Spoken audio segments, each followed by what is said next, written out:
Application S&H LLC doing business as Chon Peter On Manager is applying to transfer the all-alcoholic beverages restaurant license held by Tommy Doyle's Pub and Restaurant LLC. Garrett Tingle, manager, 96 Winthrop Street. Applicant is also applying for a change of location from 96 Winthrop Street to 57 JFK Street. Applicant is seeking hours of operation from 11:30 a.m. to 1 a.m. Sunday through Wednesday, and 11:30 a.m. to 2 a.m. Thursday through Saturday, with a seating capacity of 56. Good evening. My name is John Connell, C-O-N-N-E-L-L. I'm the lawyer for the applicant, and to my left is Peter On, A-H-N, who's the proposed manager of record. Welcome. Thank you very much. Good evening. Basically, S&H LLC is a newly formed entity. It seeks to purchase the all-alcoholic beverage license from Tommy Doyle's Restaurant and Pub LLC. The proposed hours are 11 a.m. to 1 a.m., 7 days a week. You've heard the seating capacity. Did you say 11? 11 a.m. And we have 11:30. Oh, I'm sorry, 11:30. Okay. To 1 a.m. This is a little bit unusual in that the existing restaurant that's there has been there for 3.5 years. Disciples LLC, DBA, Chon. This is a concession agreement where we have a disruptive member of our LLC who's here tonight who refuses to participate. Objection. Okay, let's not get into personalities. I don't mean to characterize, but somebody that has not been, we haven't been able to cooperate, so we formed a new entity to apply for the license and to basically enter into a contract for the service of alcoholic beverages on the premise. So that's the reason why it wasn't directly Disciples LLC applying for the transfer. If the commission has any questions on that. Right, I guess if you could explain that in a little more detail, that would be Sure. helpful. We, Disciples LLC, DBA Chon, has operated a very nice restaurant in the basement of this mall near Harvard Square for 3.5 years. They're in need of a liquor license. They intended to get one at the outset. For whatever reason, they didn't. They've been seeking over the last year to obtain a liquor license. The LLC itself has had members come and go, and the current members, there are 4. There is a minority member who doesn't want to have a liquor license. Okay, of the Disciples LLC? Yes. Okay. One question that I have is you have something called S&H LLC, which is also doing business as Chon. So you have 2 different LLCs doing business as Chon, is that correct? That is correct in a way. The forms aren't really designed for this type of arrangement. This is a concession or concessionaire agreement. The restaurant will be Chon, or the DBA Chon. The alcoholics beverage service will be S&H. S&H LLC technically doesn't need a DBA because the restaurant the public would associate with is operated and exists as Disciples. So, as you may notice, there's a lot of Dunkin' Donuts around in Cambridge and Boston that have different owners that have the similar or the same exact DBA. We would be, because it was difficult to fill out the forms with that scenario, we could either have a permission agreement for S&H LLC to also use the DBA if necessary, or if this city of Cambridge required that. And you are representing S&H, not Disciples? Both. Okay. I'm sorry. But you're saying that Disciples LLC is the one where there is a disagreement? Yes. Okay. The members of, 4 members, the 3 members who make up the majority of Disciples LLC formed S&H LLC. So they're 100% of S&H LLC.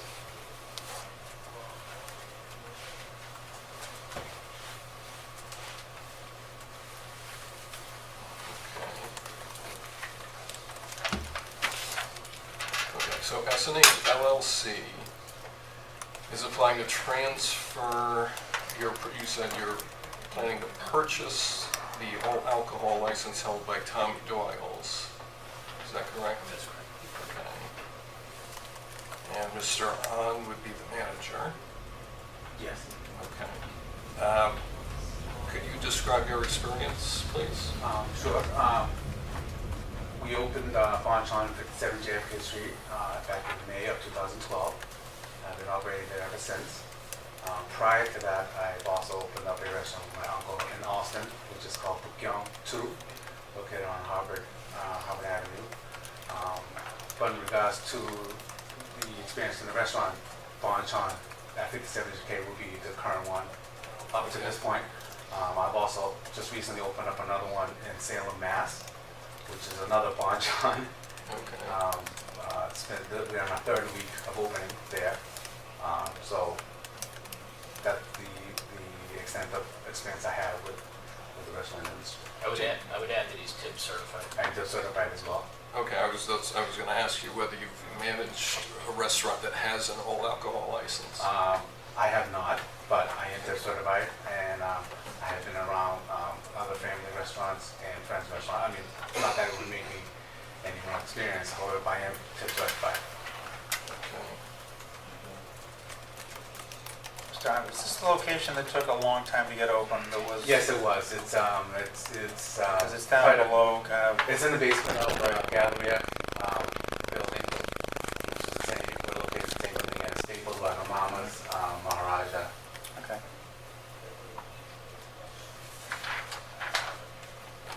How are things going? Going okay. We've had some challenges due to some fire incidences in that building, floods. With us located being in the basement, if there's any water issues, obviously it all flows down. So we're the recipients of all this aftermath. None of those were obviously cause of us, but due to those incidences, we've had to close a total of probably close to a month altogether, and which would disrupt our restaurant services as well and the momentum. But all in all, we've done okay. We've done fine. I mean, we've obviously still operating right now. So Are you going to be pledging the license? Yes. Is it the same party that's going to hold the pledge that's holding the license now? No. The landlord Right. is loaning the money to finance the purchase of the license. So it's the same? Pardon me? It's the same, right? Or no, different? Rush to Honda. Yeah. Yes. Is there a similar agreement in the pledge that existed prior to you buying the license? That license reverts back to him? Did Raj have a similar agreement with Tommy Doyle's? Is that the question? Yes. I don't know. I know that That's what he had with Tommy Tommy Doyle's. Doyle's. But I know Tommy Doyle's owed Raj money, and as a result, she had some sort of say over, either what to do with the license or Is that the same agreement that you're planning to enter to now? no. The agreement that we have is this new agreement with the landlord. I had no knowledge or dealings with Raj and Raj LLC and the prior licensing. I know there was money owed there. She had a lot of say. The license is being purchased essentially with a loan from Raj and Raj LLC. I know she's been anxious to transfer it out.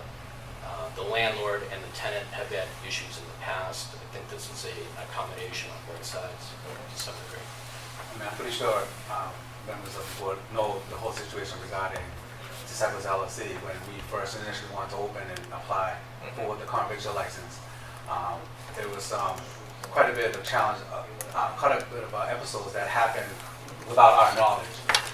So we came to a point where we had to choose whether or not we were going to proceed with opening the restaurant with the conviction license and foregoing the liquor license of that. At that time, in our best interest, we needed to open the restaurant without the liquor license. That's what we did, and we've done so up to this point for 3.5 years. In the meantime, during that time, obviously, patrons, customers who've come, who've known us from other locations, from other outside the state, always ask us, when are we getting the liquor license, when are we getting the beer and wine license? We always told them, we're not sure yet. To this day, they do ask us for, whether or not we're gonna get a liquor license or not. If it's something that is, we do have menu items, food items on the menu that really go well with, either malt beverage, wine, as well as the Korean liquor, soju, which would accompany, make the experience a lot much more enjoyable experience. So that's why. So, Mr. Chair, it was a rather complicated situation back then. There was a license, there was an alcohol license that they were purchasing, and it had not been renewed within the renewal period. And again, I wasn't involved in that. Right. At that time, it was the aftermath. That basically that liquor license was lost. And there was an appeal to the ABCC, and they did not get it back. So there was a huge financial loss there. Well, the thing is, we could have continued the appeal process, but if we continued the appeal process, we would not have been able to open. So at that point, we had to make a choice. So we chose to forego that license and open the restaurant without a liquor license and just serve food and non-alcoholic beverage. And Disciples LLC holds the CB license? Yes. Yes. Okay. There's another issue here, I guess, about staying open till 2 a.m. Are you, Or 1 a.m. 1 a.m. 1 a.m.? I believe, and also she mentioned the seating was 50. Our seating capacity is 95 actually. No, I think total is 95, seating is 56. Oh yeah, yes, And we're only seeking to be open till 1 a.m. 1 a.m. Okay, 1 a.m. And obviously not serve up to 1 a.m. And obviously there'd be a buffer between. That's all. Right.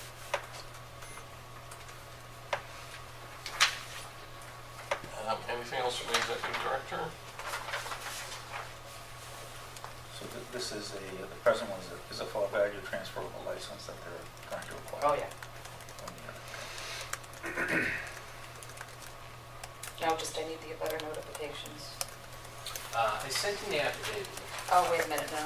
I have the green Yeah, cards yep, and these. that's what I Here need. you go. Thank you. Thank you. Okay. Are there members of the public here who wish to be heard? Please come forward.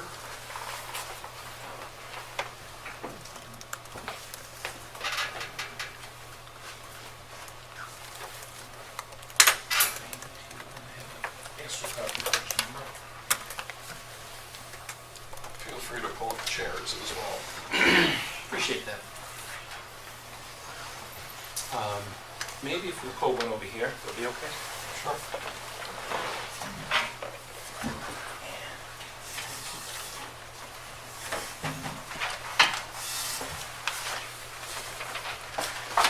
Hi. Mr. Chairman and members of the board, my name is Bill Hahn, H-A-H-N. I'm a lawyer.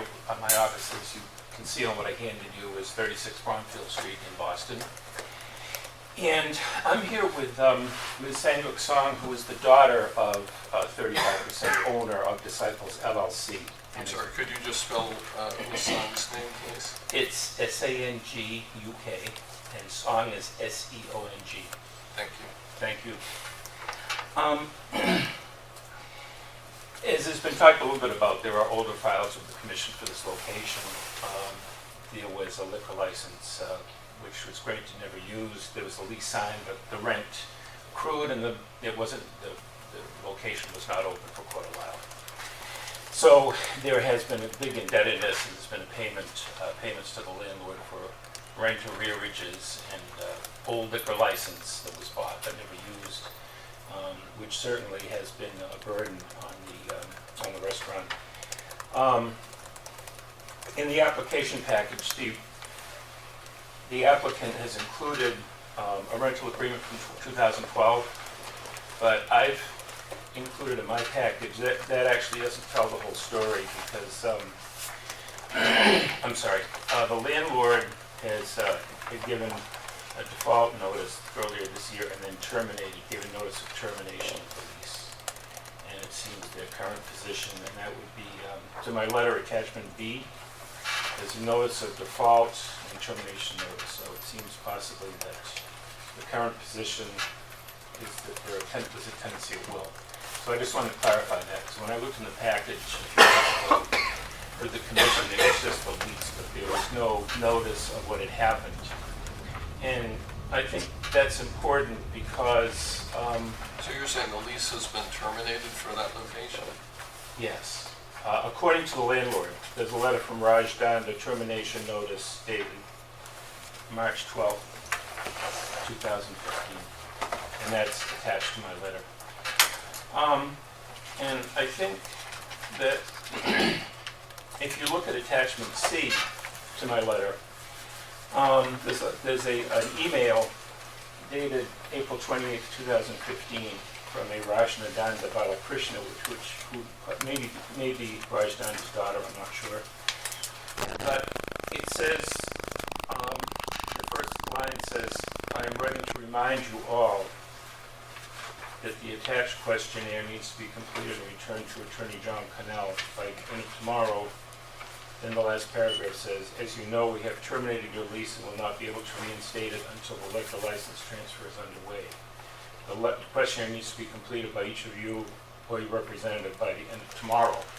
So I would point out that, and I have pointed out in my letter, I've quoted the operating agreement for the Disciples LLC, which says quite a few transactions have to go, there has to be notice of meeting with an agenda of the meeting, place, time of the meeting, and a vote, which is normal for any corporation or LLC. That was never done, so when this April 28, 2015 email was sent out, it says all of this paperwork has to be done by tomorrow, and this was sent by the landlord. And there had never been a vote, a notice of meeting, or vote under the operating agreement of the LLC to make a decision on this stuff. This was something that came from the landlord. Ms. Song, who's here today, she has a power of attorney for her father who is currently in Korea. And she tells me that more than once that Mr. Danda had told her that if she didn't help him out on the license, he would terminate Bontron's lease. And that's happened over a period of time, several times. And now that has happened, as you can see from this termination.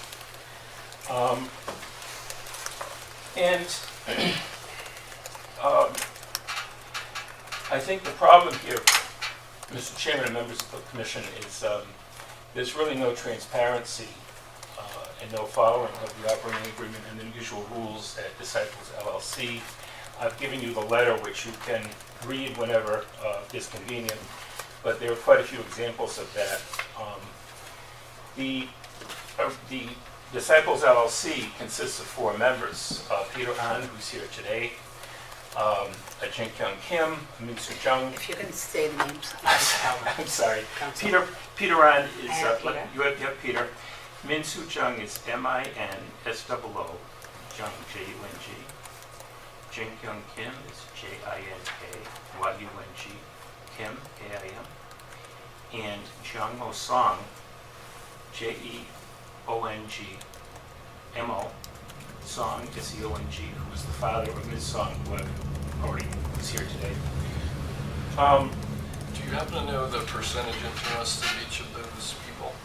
There's, I think they're around 20-something each. My client has the largest single, he's 35%. And then myself is 24, Min Soo Jung is 21, and Jin Kyung Kim is 20. Thank you. So I guess I'm just pointing out from the outset, there was an intent here that certain things be done. There was not a normal arm's length deal where normally a business will go out and do things. This was kind of done, whether you want to call it under duress or whatever. I'll leave that up to the board. But Mr. Song and his family had put their life savings into this. They put in a lot of money. And what's happened here, if you look at this, the concession agreement in the package, Peter Ron is the signatory for both sides, for Disciples LLC and for SNH LLC. So you've got the same lawyer representing both of these LLCs and the same manager. And so my question would be, how were the terms negotiated? There was no arm's length transaction. I've pointed out in my letter a number of the terms that I would question.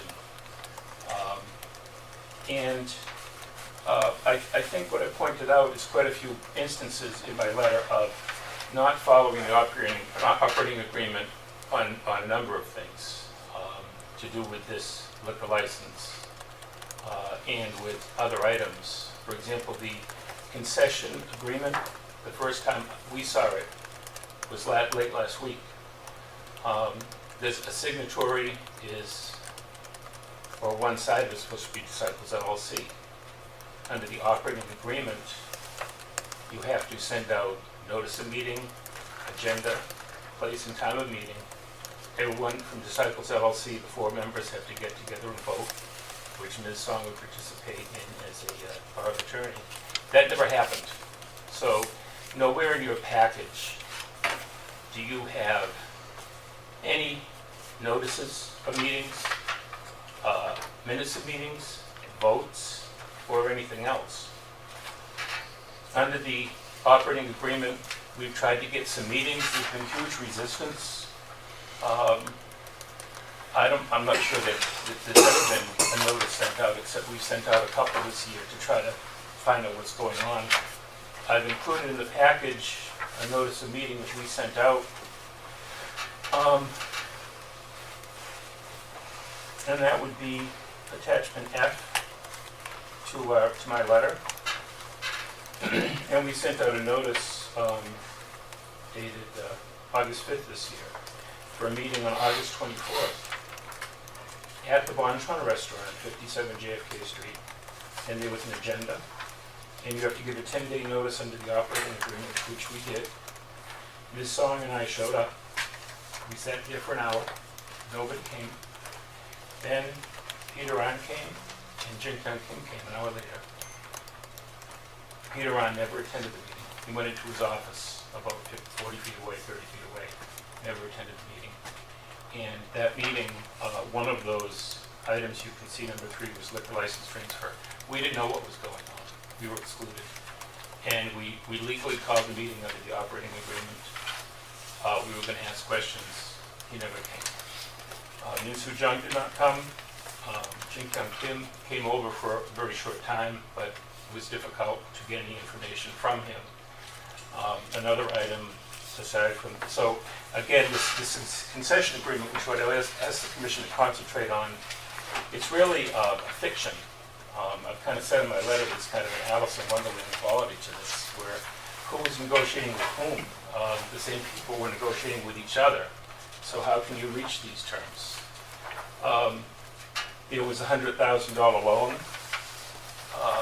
which the operating agreement says any loan over $1,000, you have to follow the process of the operating agreement. You have to have notice of meeting, and then vote. And this was purely Disciples LLC. And one of the items, agenda items you can see here for the meeting was to discuss the $100,000 loan. Peter An took out that loan by himself, represented. They couldn't get a bank or a normal lender, so they did an internet lender. The whole thing happened within a few days. I've never seen, normally after the crash of 2009, 2008, there's a lot you have to do to get a loan. I've never seen a loan happen that quickly. Is there a pending legal action among the owners? It's not a pending legal action. With our limited resources, we're dealing with this situation first. Okay. But I can tell you that, Mr. An is coming before you asking to be named a manager by you. And I've given you a number of situations. This is a situation where he represented, there was only himself, Mr. Jung, and Mr. Kim were the only members of Disciples LLC in order to get the loan. And I've included some of that documentation. There was never any kind of notice for a meeting to take out a loan, even though it was well over $1,000.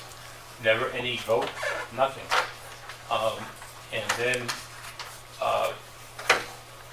the money came in, so we found out about it. We asked for a meeting, and we were there on August 24th to find out his authority to take out the loan and what happened to the money. And he was within 20 or 30 feet, he didn't come to the meeting. So what are you asking the commission to do? Well, there's more in my letter. I'm asking the commission to take a look at this. There have been no notices, meetings, or votes by Disciples LLC on anything that's in your package. It's purely been done, just on, someone wanted to do it, so they did it. And as far as Mr. An being named manager, I've included that in my, there as well. There was something filed back in April with the Secretary of State saying he was manager, but if you were to ask for any notice of meeting, vote, minutes of meetings, there aren't any, because it never happened. So what I'm saying is, there's been such a lack of procedure. Now, my brother, Attorney Connell, said, he used the word disruption. I don't think there's anything disruptive about wanting to follow the operating agreement of the LLC, which all the members agreed to follow. That's normal process, I think. And so I would ask the board to consider there's been no authorization for anything. And if you look at it, there's been a pattern of, instead of calling meetings like you normally would for a corporation, there's been a pattern of people just doing what they want to do and trying to exclude his largest single owner from anything. He has rights to get notices to meetings. He has a right to notice a meeting and to have people attend and discuss issues. Everything is kept secret. There's no transparency. So I would ask the commission to consider what I put before you in making your decision. Okay, thank you. Does any other member of the public wish to be heard on this matter?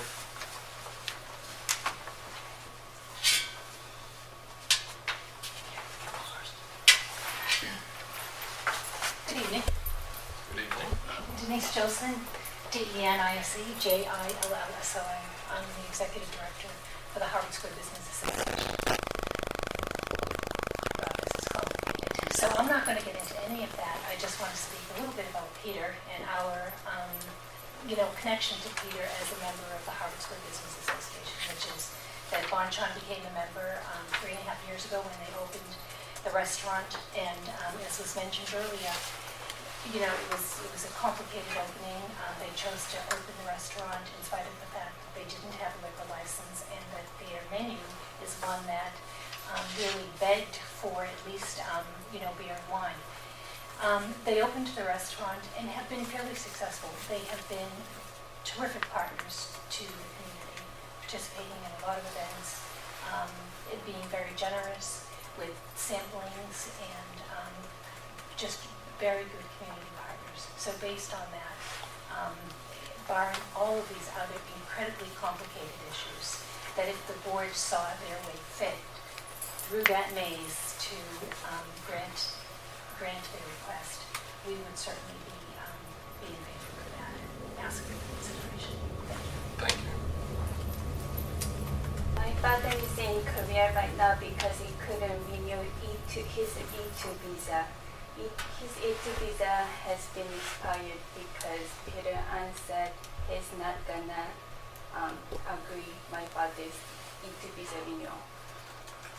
And plus, there is anti-harassment case still open in Walton District Court, filed June 2013 against Peter An, Min Soo-jang, and Jin Young Kim, because my parents, actually my mother and father, asked Peter An the information, the business information. Peter An, especially Peter An, said he doesn't want to say anything. If my parents want to know and see anything, just go to the office. But he kept the important information behind, like somewhere, he put them somewhere else, just like tell my parents to go to office. And so my parents kept asking Peter on the business information, and he was so upset. And like screamed at my parents so many times and tried to harm my parents as well. So that's why my parents filed the anti-harassment case to the Northern District Court. And that is still open? Yep. No, it's been closed because they they never went forward with the case. It was never, they had a different attorney at the time. It was Attorney Grayer. At the time, we were gonna proceed with their charges or what they brought four of us. Actually, it was myself and Liu Zhang. Jin Young Kim was not even in the discussion. It's regards to personal issues within the business. We treat this business as it's a marriage. You have your good days and you have your bad days. We've had our bad days, obviously. Do you know what date it was dismissed or closed?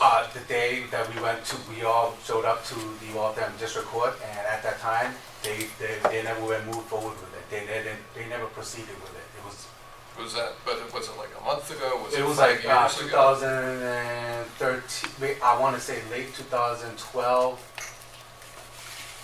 I mean, I could probably get the dates, but I mean, it's been a few years It's ago. been or so. it's been at least 3 years. They never moved forward with it. It was never proceeded. We appeared in front of the judge, but it was never proceeded. Did any other members of the public wish to be heard on this? Did you? Good evening, Mr. Chairman. Andrew Upton, UPTON. I represent the landlord, and while I understand it's your job to consider the relevant factors here, one issue is that there were some disagreements on the lease, but the landlord and the tenant are in agreement on the existence and stability of the tenancy under the terms of the lease that is in the application. Has the lease been terminated? The lease, there was a letter of termination, but they have now agreed to continue as tenants at will under the exact same terms of the lease. So that's why we provided that lease to Mr. Canal. And as tenants at will, they are paying, we are accepting rent, a tenancy is created, and that satisfies the requirement of a right of occupancy for a premises application. When you say you represent the landlord, could you give the name of the landlord? Raj and Raj LLC. Raj, R-A-J, and RAJ Raj. and RAJ LLC. Okay. Thank you. So council, would it be fair to say there was more than one termination letter in the past year? And I don't believe there was. There was some default letters, there was negotiation, there was termination. I believe there was only one.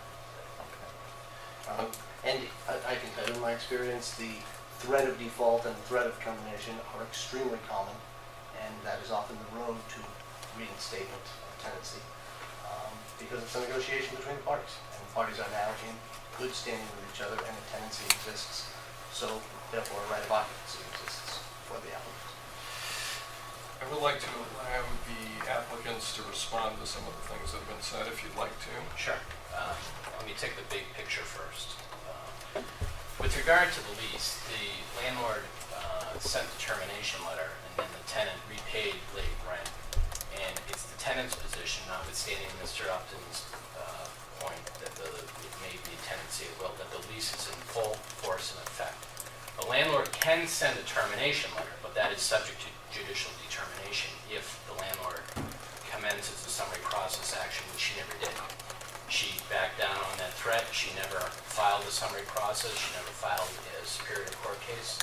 There's been no determination that there was an adequate notice of termination or there was a termination. So from the tenant's point of view, the lease is in full force and effect. If there's a future default for late payment of rent and the landlord wants to evict the tenant, the landlord would have to, in my opinion, send a new notice of termination and restart the process. So the fact that the landlord sent a termination notice in threat of eviction when the parties essentially patch things up and were allowed to go forward, I think, is contrary to the argument being made by Mr. Hahn that there is no lease. So we have 3 attorneys and 3 different opinions as to the status of the lease. And that brings me to the big point picture here, which is I've done many, not so much in Cambridge, but many of these license transfers. And sometimes there's somebody who shows up at a hearing and says, you shouldn't allow this transfer because of X, Y, and Z. That has nothing to do with the standards for which you're applying, which is the character and fitness of the manager, the public need at this potential location.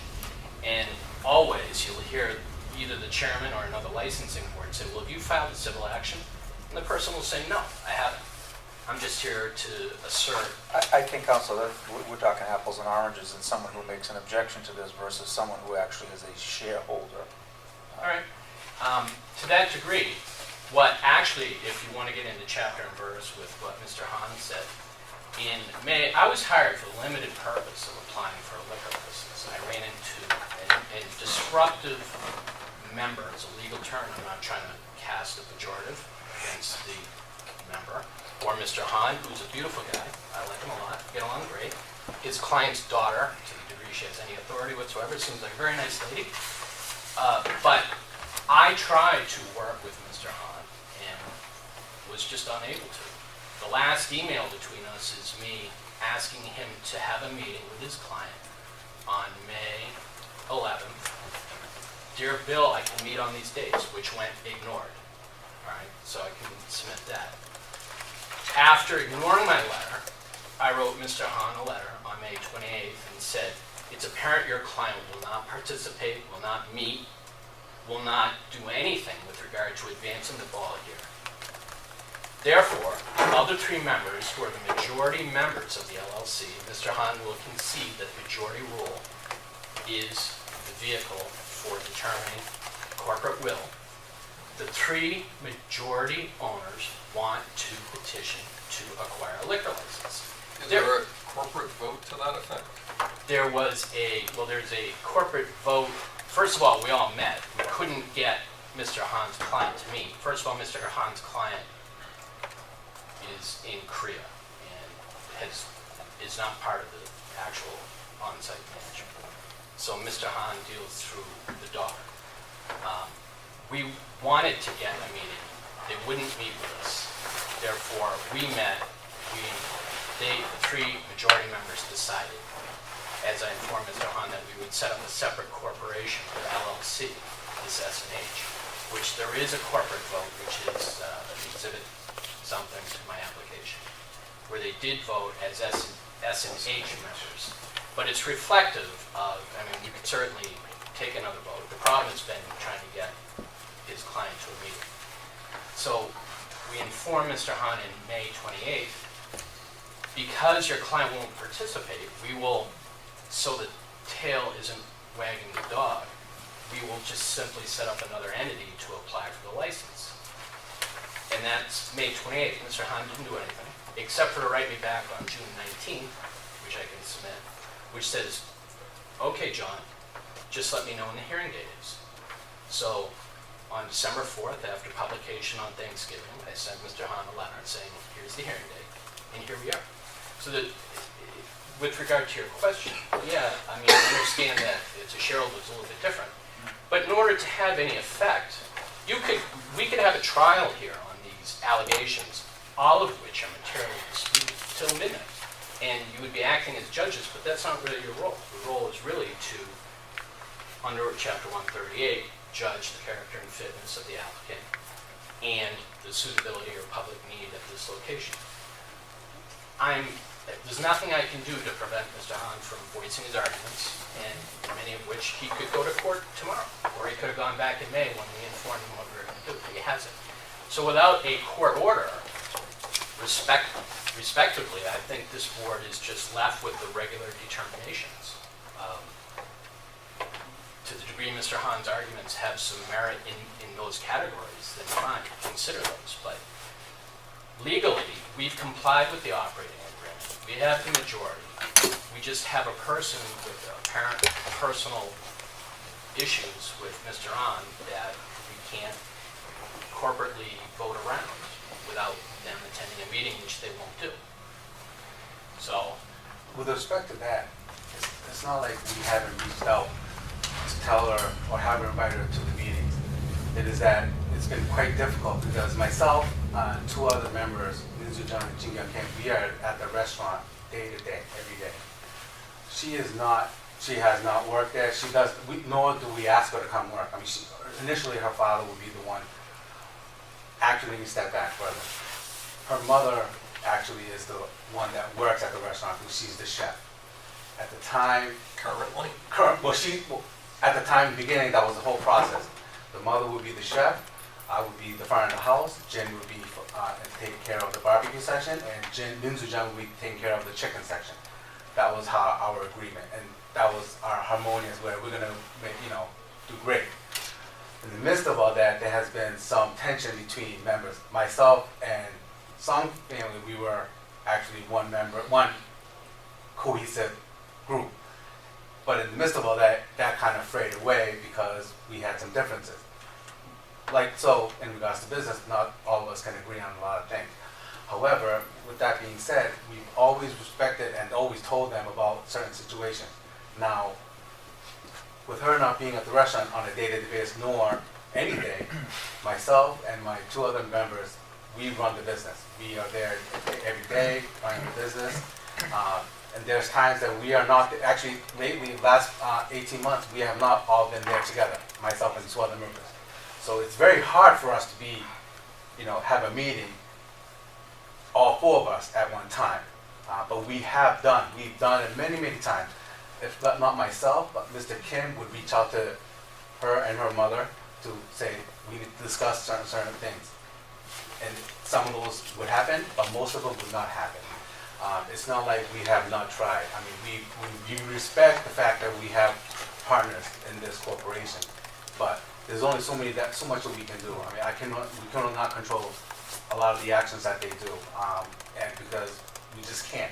We can only do the best we can with what we have. I'd ask Mr. Han for one more chance to I really respond. appreciate that, Mr. Chairman. I have a copy of the operating agreement for Disciples LLC. It's in the records of the commission from starting in 2009 when this first came up. And I have an extra copy if the board would like one. With all due respect to my brother, Mr. Cannell, who talks about difficulty in getting people to meetings, not once this year has Peter Ron or Mr. Cannell or anybody sent a notice of meeting under this operating agreement for the liquor license issue or any other issue. So not once has there been any notice of meeting under the operating agreement. There's a way it's to be done, and actually in one of my attachments that I talked to you about when we called the August 24th meeting, that is how it's done. It's got to be in writing, at least 10 days before a meeting. It's got to set forth the agenda, time, place, and what's to happen. And I'm going to say again, with all due respect to my brother, if you look at the Exhibit C, which I talked about, this was sent out apparently by the landlord's daughter saying you have to do all the liquor license stuff right away, when there'd never been a meeting called for it. There'd never been agreement, never been a vote, never been anything. And I would challenge anyone to come up with minutes of a meeting or any record of any meeting prior to this being sent out by the landlord saying you have to do this liquor license thing now. And attached to that, and you have, this is just the first page of the questionnaire from Mr. Cannell's office. Now, when I talked to members of the company early this year, they told me, oh, Mr. Cannell is the lawyer for the landlord, which we can see why, because the landlord's email attached the questionnaire for Mr. Cannell. And the landlord is paying for all sides here. So, I mean, any kind of arm's length or independence or separation is all an illusion. Everyone, the agenda was set back in April with that email from the landlord's office. And this is the culmination here before you right now. And you've got my letter and attachments before you. Thank you. A couple of quick points there. The operating agreement that he's waving around, if he could show it to the commission, his client never signed, Mr. Hahn never signed, with a pre-existing operating agreement that was substituted by a later operating agreement, which doesn't have the formalities that he's speaking of, number one. Do we have copies of both of those? No. I can hand up. I could hand to this I have a copy. This is the of one operating that agreement. he's waving around that his client I'm never not signed, waving it. Mr. Onum never signed. But there's no, if there was a form in the application package that required a vote of disciples, we would have provided it, but there is no form that requests it. If this commission wants a vote of disciples, of the majority owners, we'll certainly provide it. It's just not a form that's required in the package. And You did offer a copy of what you're calling the later yeah, it's operating my only copy. Okay, If that you- could be submitted later. Yeah. Well, that's number one. Number two, with regard to the payment of my fees, Disciples is paying me for this internal dispute with regard to Mr. Hahn's objections. The landlord is paying with regard to the liquor license. The landlord is paying your fees. Yeah, she's going to be the pledgee of the liquor license, and she wants to make sure that's done correctly. So, and I have a majority of the LLC, which is what any lawyer would take direction from. And I have no fiduciary obligation to the landlord whatsoever. My fiduciary obligation is to the client. And you have the manager of the LLC who will verify that I am taking the direction of the majority of Disciples LLC and the unanimous members of S&H LLC. I can't do anything more than that. And I'd also like to add, in regards to meetings, I can respect the fact that in regards to the agreement, notice has to go out 10 days prior, an agenda has to be placed as well as placed. When we first opened, we always had, actually, when our mother was there and our father was there, we always had weekly meetings without any notice. So we try to do a weekly meeting, or if it was too busy, we would actually do every other week or at least a monthly meeting without prior notice or any agenda put forward. So we've had many meetings without, filing, a letter or sending a letter, 10-day notice and so forth. So I just wanted to add that, we've had numerous meetings. Okay. 30 seconds, and then we're going to close public comment. Thank you, Mr. Chairman. Just on behalf of the landlord, Attorney Hahn has referenced the landlord's involvement in this. I respectfully submit to the commission that the landlord's involvement, the landlord's participation in the negotiation, any allegations of arm's length or non-arm's length transaction are not at all relevant to this. Mr. Hahn makes some serious allegations, along the lines of a closely held corporate dispute, a shareholder dispute, an investor argument, all of which may be potentially adjudicated in a court of law, but are not before this board.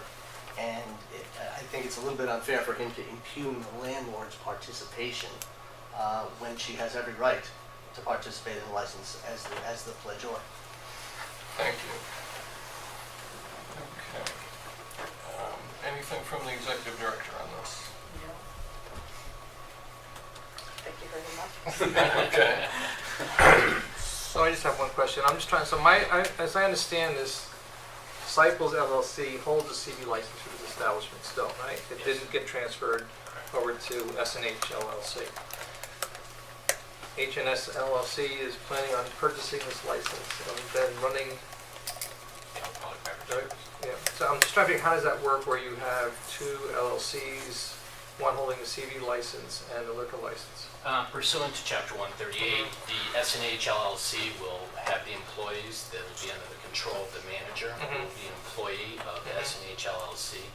There'll be some overlap with services as far as cooking and dishwashing and so forth, but it's essentially, it's not an uncommon arrangement, similar to management agreements, which are a little bit different. But they're simply going to provide the alcoholic beverage service, pay for the liquor out of their own account. There's a $2,000 a month fee that's going to be exchanged between the parties for that service to be there. And I think it should stand up to whatever scrutiny, Ralph Sacramone, and everybody applies to it. So the way which you'll operate, all the people handling the alcohol service will be under the S&H. And they'll all be tips trained, everybody that's going to serve. You'll also need 21 proof for Yes. of course. Maybe this isn't even relevant. Do you have to have a CV in order to have alcohol beverage license? We don't have a regulation on it. Well, we do, but there's this, it's a restaurant. Right. Okay, just making sure. Yep.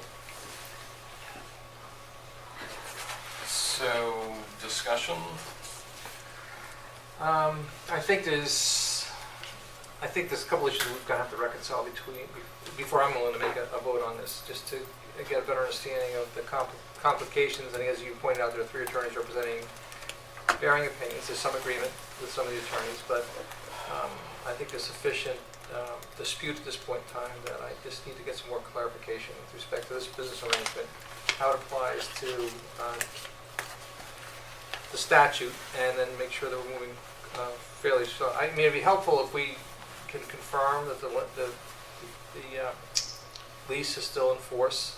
Right now it's a tentative will, I get that, but I'm just kind of wondering why there hasn't been a movement to now re-establish that lease since. Well, Attorney Connell, I think, was saying that his client thinks they're still operating under the lease. So Mr. Upson is indicating that. Exactly, So I'm right. just, They yeah, haven't so I, decided. this, But that, may I, Mr. Chairman? That doesn't call into the question the existence of the lease. no. The submission of the lease under which the tenancy is occurring. I mean, we all agree there's a tenancy, we all agree there's a lease, and my client has authorized me to say that the tenant is in good standing with the lease. So, lease. I think it's, I'm glad to answer more questions, but I think it's enforced. I'm not prepared to move forward today on this issue. Yeah, I was going to say, I'm not prepared right now to move forward on this either. I think there are a number of issues that have been raised that we would want to think about, review, or handed a package tonight by Mr. Hahn that we haven't had a chance to look at.